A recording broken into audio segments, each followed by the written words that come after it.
disebut boneka ya mereka hanya sebagai layer kalau saya betul. Seperti itu ya, hanya sebagai tameng gitu ya.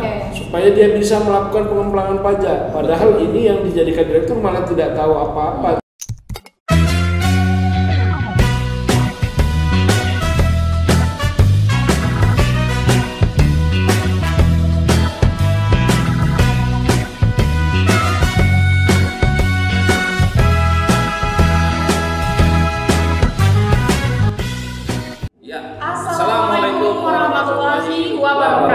Ketemu lagi di Rujak Ruang Pajak, kanal berbagi informasi tentang pajak.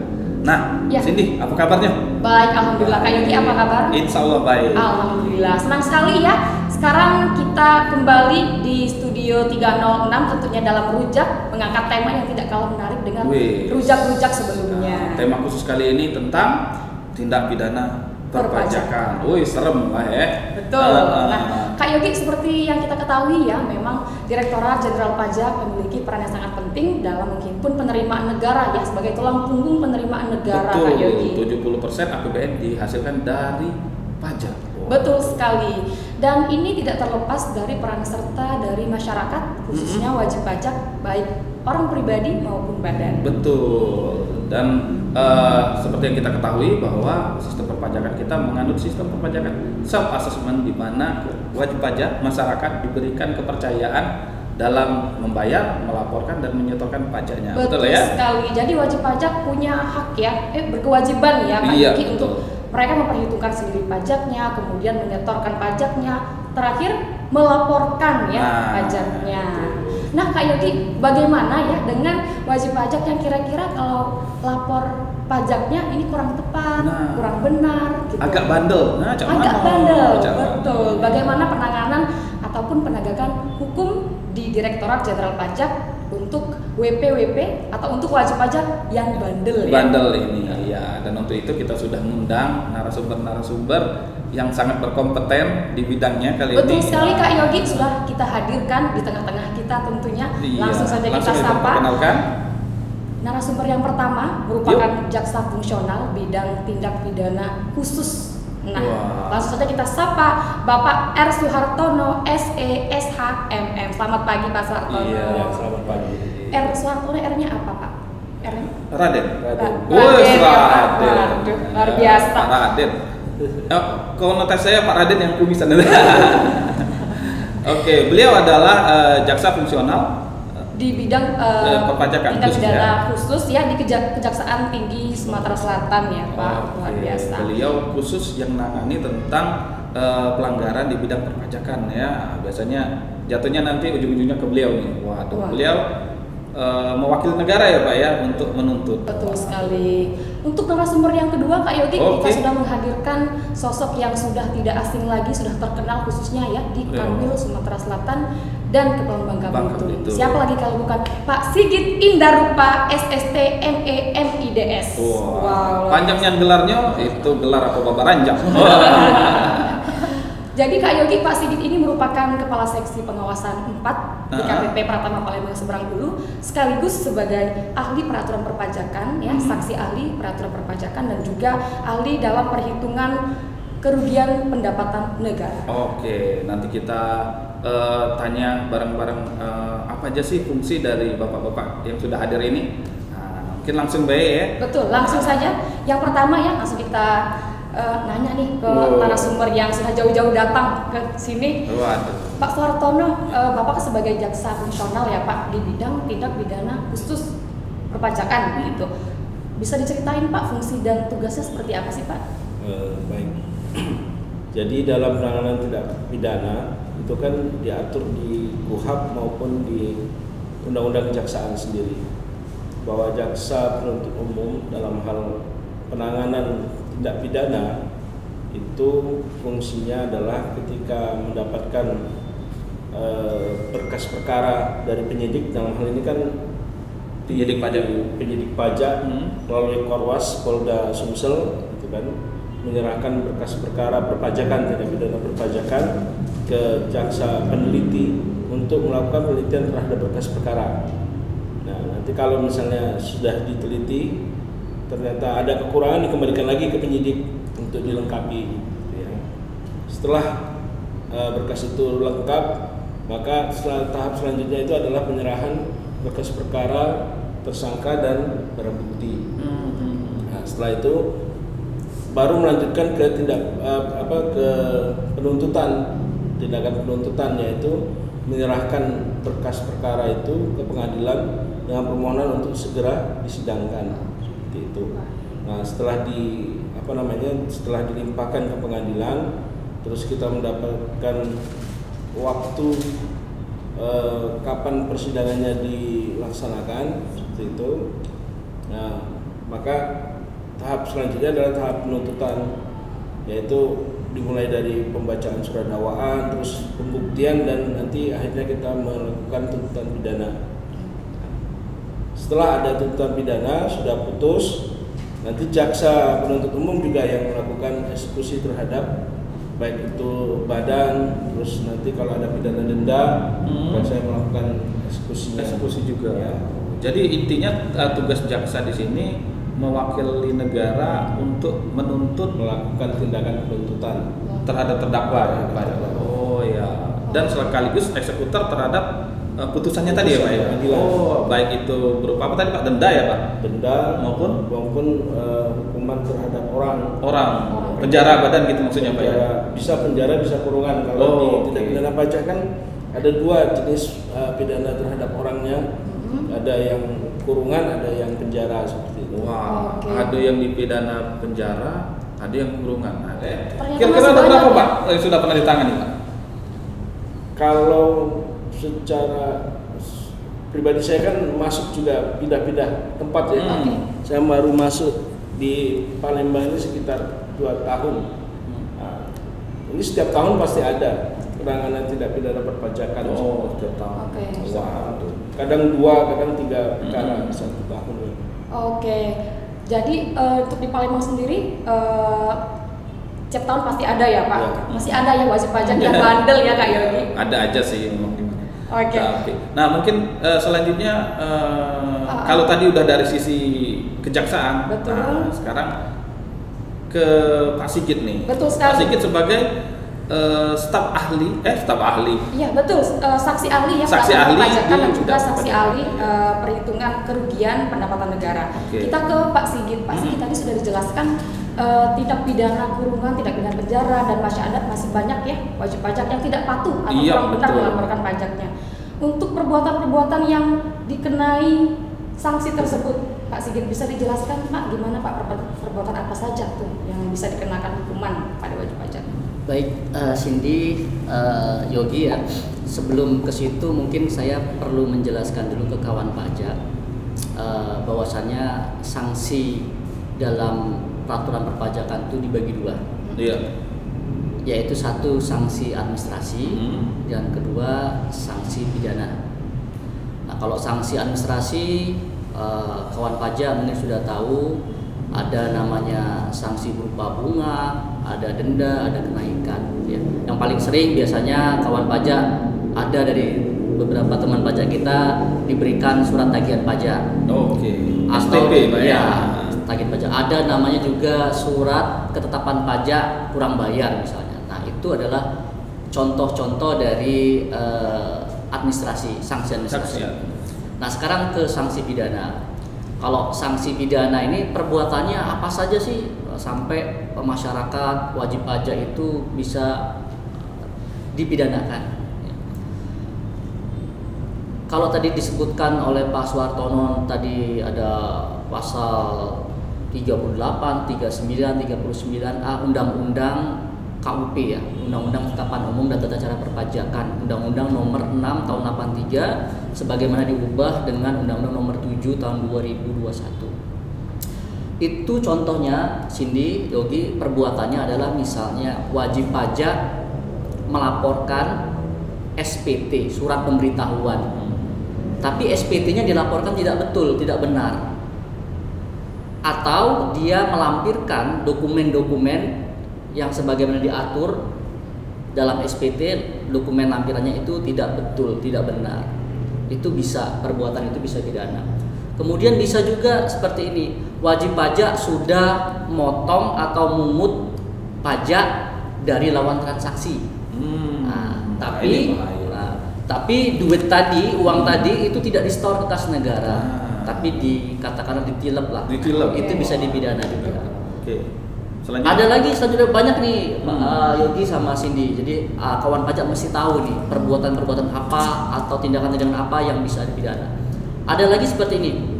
Kalau kita atau kawan pajak memakai NPWP, tahu kan NPWP? Nomor pokok wajib pajak. Tapi bukan NPWP diri sendiri, tapi NPWP orang lain dipakai untuk transaksi misalnya. Itu juga bisa penyalahgunaan NPWP, itu bisa dipidana juga. Memakai NPWP orang lain buat transaksi. Banyak itu seperti itu misalnya. Itu bisa dipidana. Contoh lagi, ada lagi misalnya wajib pajak diperiksa. Ini sedang diperiksa nih, diperiksa oleh auditor fungsional pemeriksa pajak. Diminta dokumen-dokumen pembukuan misalnya, tapi tidak memberikan. Nggak mau ngasih. Iya, mau ngasih. Itu bisa dipidana juga. Bisa dipidana. Oke, jadi ini Pak mau batas akhir pelaporan SPT tahunan. Artinya wajib pajak jangan sampai salah atau tidak benar ya dalam melaporkan SPT tahunannya. Baik sengaja maupun tidak sengaja nggak boleh ngisi SPT sembarangan ya berarti Pak ya, dengan tidak jujur. Dan NPWP itu intim ya, NPWP itu fatal ya, tidak boleh digunakan oleh orang lain. Harus dijaga tuh NPWP. Nah, satu lagi mungkin saya tambahkan, Cindy sama Yogi. Saya tambahkan ini yang penting juga, yang harus diketahui oleh kawan pajak semua tentang tindakan pidana pajak. Salah satu tadi selain yang perbuatan-perbuatan ini adalah membuat atau menerbitkan faktur pajak, atau dia menggunakan faktur pajak di mana faktur pajak itu fiktif. Jadi kalau faktur pajak, menerbitkan faktur pajak tapi fiktif, atau dia menggunakan faktur pajak fiktif, itu bisa juga dipidanakan. Buat teman-teman yang belum tahu, mungkin faktur pajak itu sarana untuk bertransaksi ya Pak ya, baik barang ataupun jasa kena pajak ya Pak ya. Ya, jadi intinya kalau faktur yang disebut faktur pajak adalah terkait dengan kewajiban PPN. Pajak pertama nilai. Nah, jadi setiap orang jual sesuatu barang atau jasa, kalau dia sudah menjadi pengusaha kena pajak, maka dia wajib untuk menerbitkan faktur pajak sebagai sarana untuk mendokumentasikan kegiatannya. Nanti akan mempertanggungjawabkan berapa dia harus bayar pajak PPN-nya. Nah, itu jangan sampai wajib pajak nggak tahu dia menggunakan fiktif. Apa tuh fiktif? Nah, ini banyak yang nggak tahu. Contoh-contoh pelanggaran dari faktur pajak ini apa aja Pak? Ya, contohnya gini. Yang dimaksudkan fiktif itu artinya ketika perusahaan, contohnya kita ambil contoh ya, perusahaan menjual sesuatu barang, tapi sebenarnya barangnya tidak ada, tapi dia cuma membuka faktur saja. Transaksinya fiktif. Jadi tidak terjadi, tidak sesuai dengan yang sebenarnya. Nah, itu yang harus dipahami atau dicamkan oleh kawan pajak sekalian. Jadi jangan sampai kita melakukan hal tersebut, karena kalau ini fatal akibatnya. Betul. Untuk yang terjadi Pak sehingga saat ini banyak Pak yang seperti itu. Ya, kalau mungkin tadi dari cerita Pak Suartono kita diskusi tadi, memang sebagian besar Pak Suartono ya di kasus-kasus ini banyak sekali ya. Kalau untuk pelanggaran tidak pidana pajak, untuk pelanggaran tidak pidana pajak ini yang paling menonjol itu yang satu perkaranya biasanya itu yang sudah memungut tapi tidak setor ke negara. Itu yang banyak perkara yang naik sampai ke penuntutan. Terus yang kedua itu adalah penggunaan faktur pajak palsu.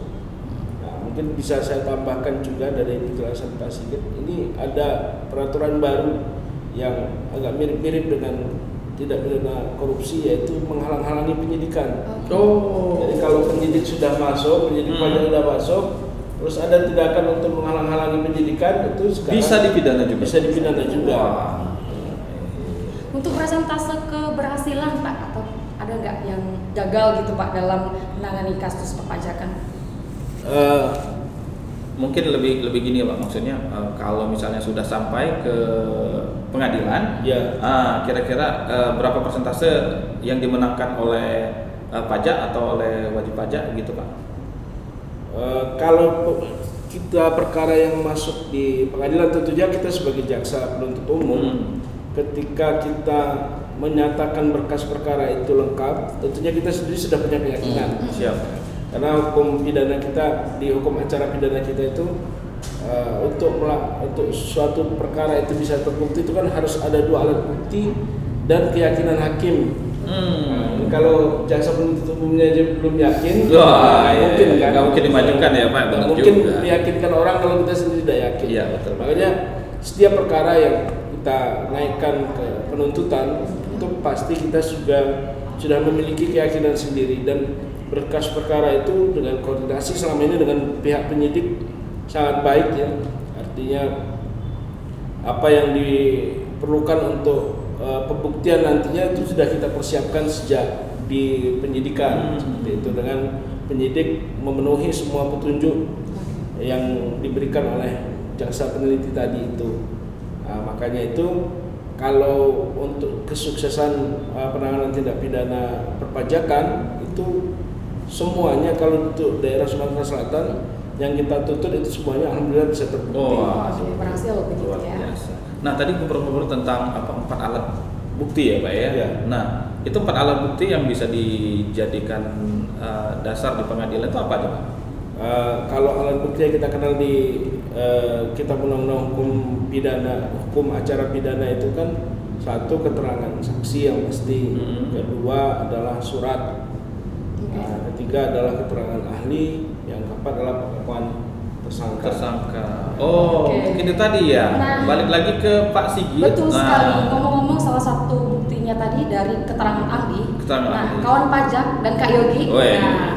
Pak Sigit ini selain sebagai kepala seksi pengawasan 4 di KPP Pratama Palembang Seberang Hulu, juga sebagai ahli protokol perpajakan, saksi ahli ya Kak Yogi, dan juga ahli perhitungan kerugian pendapatan negara.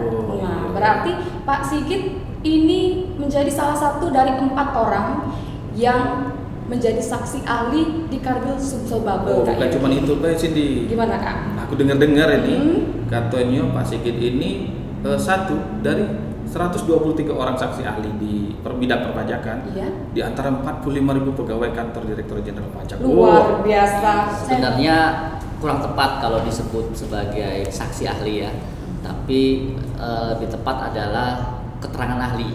Jadi ahli. Saya memberikan keterangan, ditunjuk sebagai ahli untuk memberikan pendapat saya ya, terkait dengan keilmuan saya, pengetahuan, pengalaman atas kasus yang terjadi. Jadi dalam hal ini Direktorat Jenderal Pajak mempunyai 123 ahli. Nah, 123 ahli ini dari Sabang sampai Merauke. Kemudian disebutkan oleh Cindy tadi di Kanwil kita, Sumsel dan Kepulauan Babel itu ada 4 ahli. Nah, ketika nanti ada kasus-kasus pidana pajak, kemudian nanti diperlukanlah keterangan ahli ini untuk sebagai tadi dikatakan Pak Suwartono sebagai salah satu alat bukti ya untuk diambil keputusan oleh hakim, maka memang peranannya sangat penting dalam hal ini ya. Karena jadi pada prakteknya saya sendiri dengan Pak Sigit sudah 2 kali sidang. Saya yang menjadi penuntut umum, senior saya sebagai ahlinya. Jadi dari Direktorat Jenderal Pajak ini kami mendapatkan 2 alat bukti ketika penyidikan. 1 keterangan ahli, 1 keterangan surat. 1 alat bukti ahli, 1 alat bukti surat. Alat bukti ahli yaitu kesaksian beliau, keterangan beliau ketika menjadi ahli di pengadilan, dan 1 surat yaitu perhitungan kerugian terhadap pendapatan negara. Jadi bisa saya jelaskan begini. Selama ini kita hanya gencar mengejar tindak pidana korupsi. Tindak pidana korupsi ini kan sebenarnya adalah kerugian negara pada hilirnya. Hilirnya. Jadi uang yang sudah masuk ya Pak ya.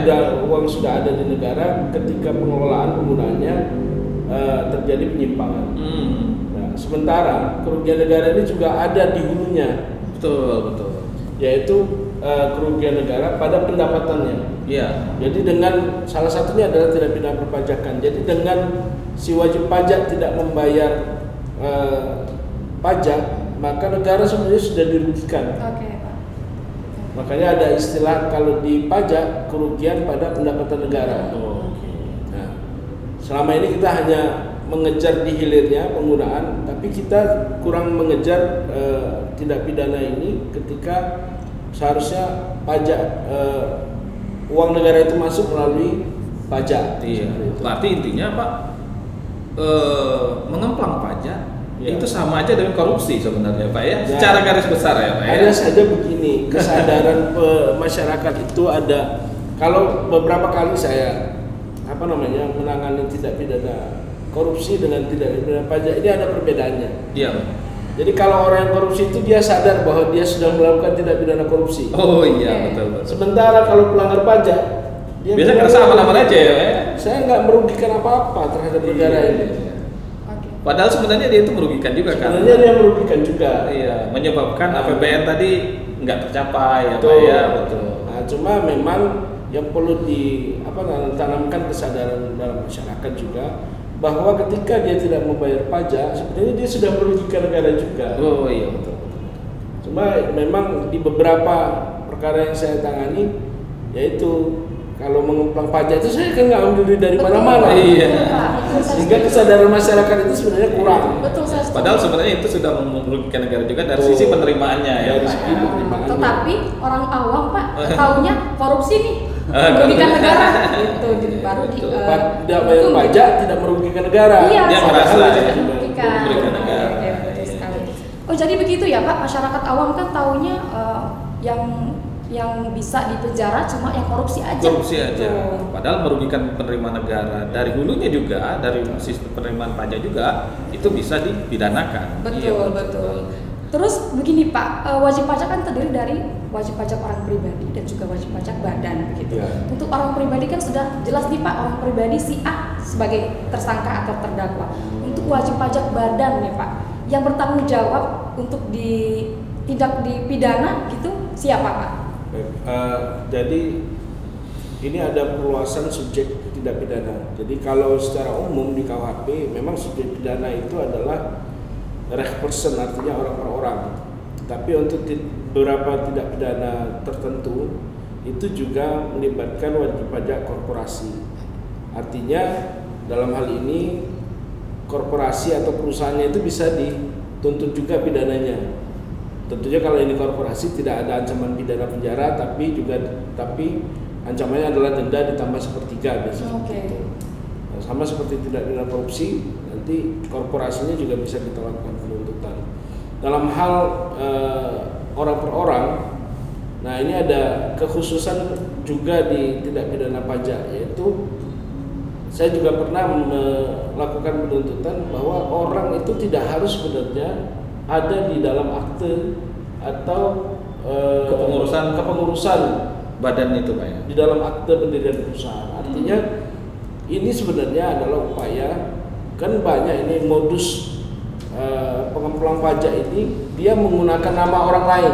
Bisa itu pegawainya, sopirnya atau siapanya, sementara dia yang menggerakkan perusahaan dan dia melakukan pengemplangan pajak. Nah, di undang-undang pokok perpajakan ini, mereka yang secara nyata itu menggerakkan usaha itu, maka dia juga sebenarnya bisa diajukan pertanggungjawaban. Memang ini sesuatu yang baru sehingga pembuktiannya juga agak rumit seperti itu. Tapi kita sudah berhasil kemarin ya di perkara, ada satu perkara itu. Jadi direksinya ini memang terbukti hanya sebagai boneka ya Pak, begitu ya? Ya kalau disebut boneka ya mereka hanya sebagai layer kalau saya betul. Seperti itu ya, hanya sebagai tameng gitu, ya.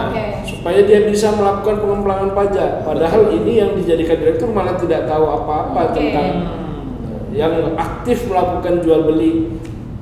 Jadi kan untuk pengemplangan pajak ini yang konvensional itu adalah memungut pajak tapi tidak menyetor. Nah, jadi dia melakukan jual beli. Tapi dia memungut pajak dari pihak pembeli, tapi dia sebagai penjual tidak menyetor ke negara. Ini yang banyak banget terjadi ya Pak. Ya, betul.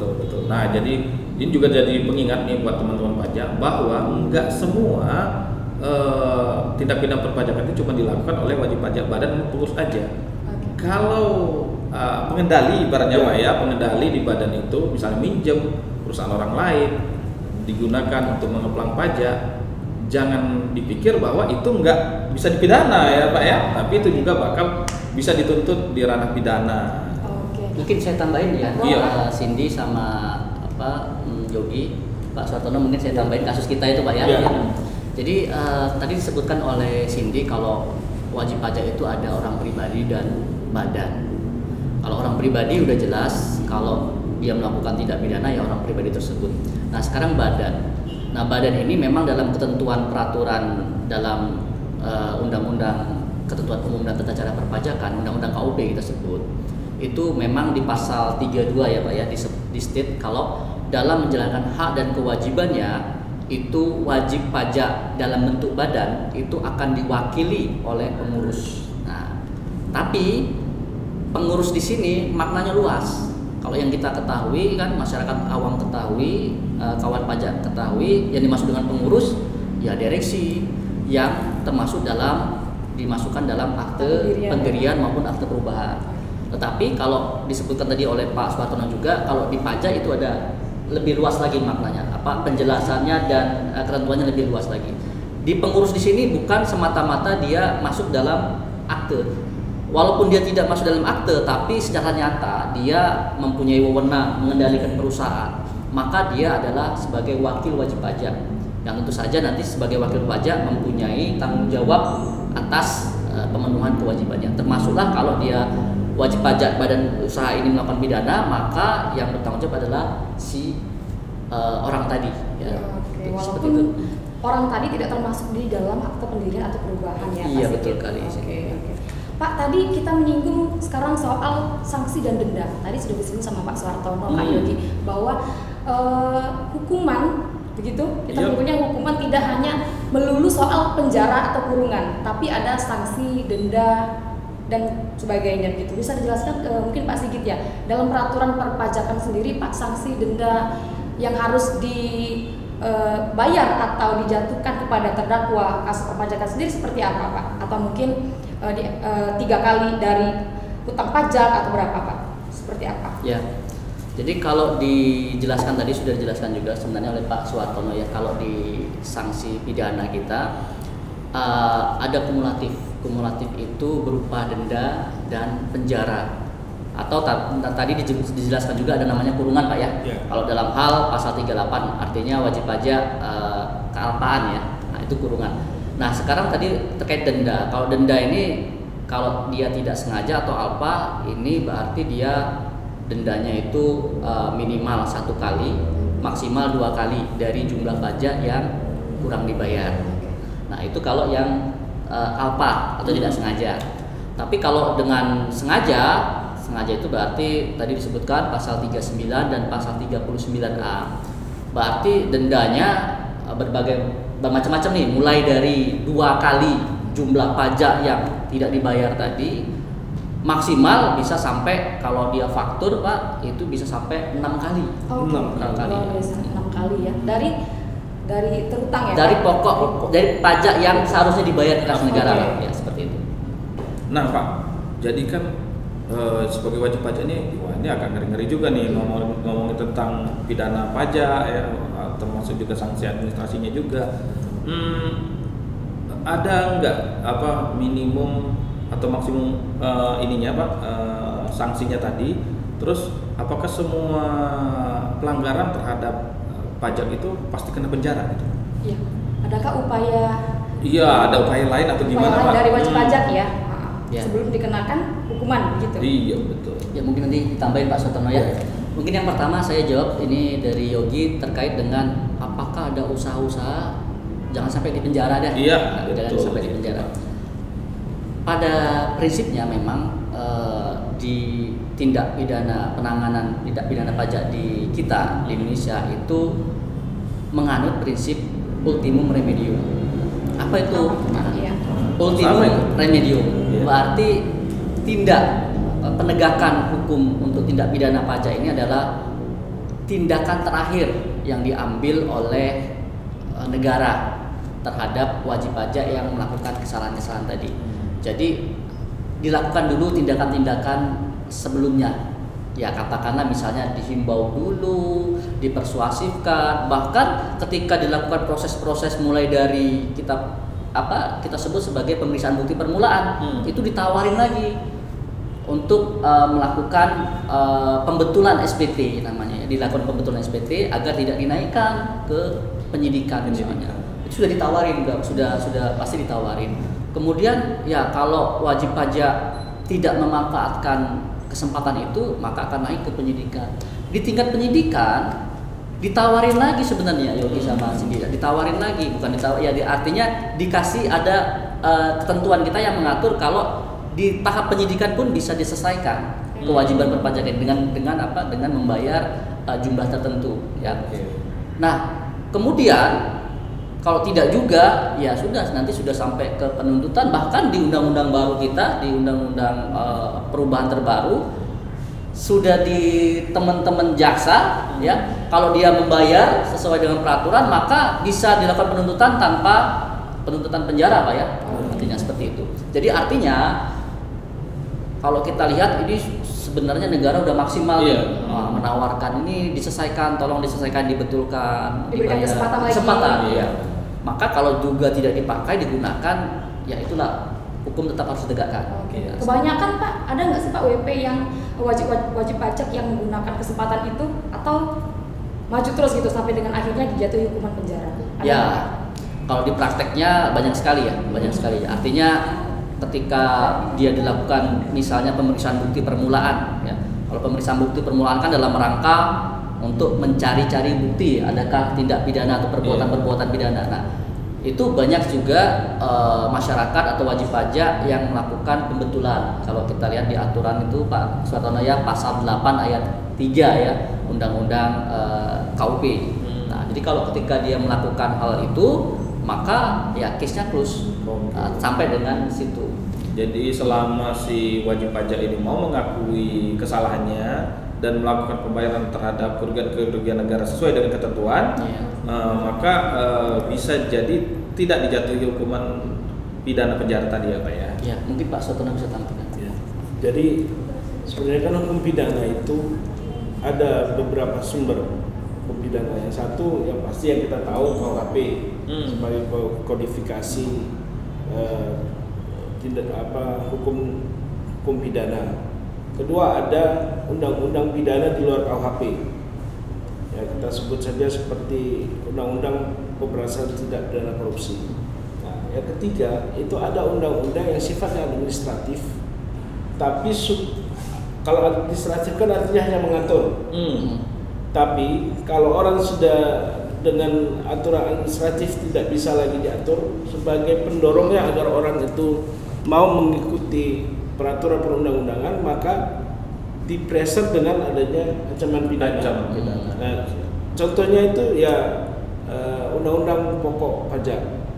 Artinya sebenarnya pendekatannya itu adalah administratif, sebagaimana disebutkan oleh Pak Sigit tadi, bahwa penyelesaiannya itu sebenarnya bisa diselesaikan secara administratif. Tapi apabila tindakan administratif ini tidak dipatuhi juga, maka butuh dipressure dengan pidana, dengan ancaman pidana. Makanya disebutkan bahwa ancaman pidana di Undang-Undang Pokok Perpajakan ini adalah ultimum remedium. Artinya upaya terakhir. Dalam hal ini negara lebih mengepentingkan bagaimana pendapatan negara itu bisa masuk ke negara daripada menghukum orangnya sebenarnya. Betul. Nah, jadi tindakan penghukuman ini adalah tindakan terakhir sebenarnya yang dilakukan negara terhadap orang-orang yang tidak memenuhi ketentuan perpajakan. Nah Pak, kita kan udah bahas nih tentang tindak pidana perpajakan. Mungkin pertanyaan terakhir dari kami, siapa aja sih yang bisa ditersangkakan dalam tindak pidana perpajakan ini sebenarnya? Dan khususnya mungkin pihak-pihak mana saja? Iya, pihak-pihak mana aja yang bisa. Ya, kalau kita bicara di aturan ketentuan umum dan tata cara perpajakan, pihak-pihak yang bisa menjadi tersangka lah ya atau dipidanakan itu tidak terbatas terhadap wajib pajak itu sendiri yang kita bahas tadi ya, orang pribadi atau wakil tadi ya. Tapi bisa juga diatur juga dalam ketentuan kita kalau misalnya nih bank, konsultan pajak, kemudian kantor akuntan publik atau pihak-pihak lain yang dimintai keterangan atau bukti-bukti atau dokumen apapun yang diminta oleh pemeriksa pajak, penyidik pajak. Nah, tapi dia secara sengaja tidak memberikan bukti-bukti tersebut, padahal bukti tersebut ada padanya. Nah, itu juga bisa masuk ranah pidana. Nah, selain itu, ya di ketentuan kita diatur juga. Ini yang terkait dengan wajib pajak ya. Wajib pajak, ketika wajib pajak itu ada tindak pidana. Jadi bukan hanya terhadap diri wajib pajak itu sendiri atau wakil wajib pajak itu sendiri, tapi juga termasuk adalah pegawai, ya, konsultan pajak, ya. Jadi atau pihak-pihak lain. Nah, pihak-pihak lain luas maknanya, yang misalnya menganjurkan, menyuruh. Jadi misalnya dia nih, gak usah kamu bayar pajak, untuk apa? Rugi nanti perusahaan kita. Ini kan besar sekali pajaknya. Jadi menganjurkan, menyuruh, melakukan pembukuan fiktif misalnya. Itu jadi bisa juga termasuk pihak-pihak yang bisa dipidanakan ya Pak Sukartono. Jadi tidak terbatas hanya atas diri wajib pajak itu sendiri atau wakil wajib pajak itu sendiri. Oke, berarti konspiratornya kena semua nih. Waduh. Kak Yuki, berarti kalau misalnya ada satu kasus nih, wajib pajak badan, kemudian ada konsultannya dan juga pemiliknya tidak ada di dalam akte pendirian atau perubahan. Berarti yang dikenakan adalah si pemilik tadi dan juga konsultannya, benar Pak? Begitu ya Pak? Ya. Kalau untuk mendefinisikan atau dia ini termasuk atau enggak, coba Pak Sukartono di gitu. Karena lebih tepat. Silakan dijawab apa benar Pak. Jadi yang nanti dikenakan hukuman tidak hanya si pemilik yang walaupun tidak ada dalam akta pendirian dan juga konsultannya yang mengajarin gitu. Sebenarnya lebih menariknya begini. Jadi tadi sudah saya jelaskan tentang subjek tindak pidana. Ada orang per orang, ada badan. Sebenarnya yang harus kita coba nanti ke depan adalah bagaimana kita melakukan penyidikan, penuntutan itu terhadap orang dan badannya. Karena begini, kalau masalah orangnya ini karena ini kan kita mengharapkan bahwa si wajib pajak mau membayarkan kewajiban dia membayar pajak. Kadang kalau orang per orang ini tidak punya kemampuan. Tidak punya kemampuan, artinya misalnya dia adalah pegawai pajak, tapi ternyata dia yang tadi disebutkan Pak Sigit mengemplang pajak dan segala macam. Nanti kalau nilainya misalnya sampai miliaran, dia sendiri sebenarnya tidak punya kemampuan untuk mengembalikan kerugian negara, kerugian pada pendapatan negara tadi itu. Nah, yang mungkin bisa kita coba ke depan adalah bagaimana kita melakukan penuntutan terhadap korporasinya. Karena korporasi kan ini kumpulan orang dan atau harta kekayaan. Betul Pak. Artinya lebih punya kemampuan untuk memenuhi denda kewajiban perpajakan yang terhutang itu tadi. Nah, selama ini dalam perkara yang kita tangani itu sampai naik ke penuntutan itu kan berlipat-lipat, bisa sampai 4 kali dari pokok pajak terhutang. Nah, kalau sudah sampai 4 kali, terkadang wajib pajak ini sudah tidak mampu. Ya kan? Kalau yang subjek orang per orang ini, maka perlu kita lakukan terobosan sebenarnya. Bagaimana kita mempidanakan melakukan penuntutan terhadap korporasinya. Nah, karena korporasi ini kan punya harta kekayaan dia. Iya, betul. Memang kita juga mengharapkan nanti ke depan bahwa ini kan tidak ada di di undang pokok perpajakan, tapi ini adalah suatu bentuk terobosan dari penuntut umum biasanya, yaitu ada di tuntutan itu dimasukkan apabila ternyata wajib pajak tidak mampu untuk membayar denda, maka harta bendanya bisa dilakukan perampasan untuk kemudian dilelang dan mengembalikan kerugian negara. Oke. Kita udah dapat banyak pengetahuan ya, udah ngeri banget bukan ngobrolin tentang tidak pidana perpajakannya. Waspadalah. Jadi jangan pernah berniat untuk melakukan pengemplangan pajak, betul, ataupun menyuruh, ataupun ikut serta dalam tindak pidana di bidang perpajakan. Betul. Ya. Karena semuanya bisa dituntut nih ternyata Iya, tadi kan. bukan hanya karena ada niat, tapi ada kesempatan. Bukan ya, salah waspada, ya. waspada. Bang Napi itu ya. Ya, baik, oke. perbincangan yang menarik tentunya Kak Yogi. Di akhir acara kita memohon kepada Pak Sigit dan juga Pak Suartono untuk memberikan himbauan ataupun Closing statement kepada masyarakat khususnya wajib pajak. Silakan ke Pak Sigit terlebih dahulu. Kawan pajak semua, penuhi kewajiban perpajakan dengan benar karena pajak yang Anda bayar itu adalah untuk pembangunan bangsa dan negara kita. Oke, terima kasih Pak Sigit. Selanjutnya Pak Suartono, silakan Pak, mohon khusus statementnya. Fahami hukum untuk menghindari hukuman. Oke. Ya, sebagai warga negara kita harus memahami hukum positif yang berlaku di negara Indonesia, termasuk masalah hukum pajak. Betul. Artinya dengan kita memahami hukum pajak, kita mengetahui hak dan kewajiban kita sebagai warga negara. Hak kita adalah mendapatkan perlindungan dari negara, tapi juga kita mempunyai kewajiban untuk membayar pajak. Artinya pelanggaran terhadap undang-undang kalau kita tidak paham tentang undang-undang pajak, maka itu bisa mengakibatkan kita tidak memahami juga apa kewajiban kita terhadap negara, termasuk untuk pembayaran pajak. Betul, atas pelanggaran itu maka kita bisa kena hukuman. Betul sekali. Baik, karena pajak oleh kita, dari kita, dan untuk kita. Baik, demikianlah perbincangan kita pada episode Rujak Ruang Pajak kali ini. Terima kasih kami ucapkan ya kepada Pak Sigit dan juga Pak Suartono yang sudah menyempatkan hadir ya di studio kita hari ini. Tentunya menyampaikan materi yang bermanfaat bagi masyarakat khususnya para wajib pajak. Bahkan juga jadi pengetahuan baru buat kita ya. Betul. Pada intinya lapor SPT tahunan jangan lupa ya. Jangan lupa. Untuk orang pribadi maksimal atau jatuh temponya di 31 Maret dan untuk badan 30 April. Betul. Jangan cuma lapor-lapor aja ya Kak Yogi. Iya, Lapornya harus benar, jelas dan lengkap. Betul sekali. Karena pajak dari kita, oleh kita dan untuk kita. Assalamualaikum warahmatullahi wabarakatuh.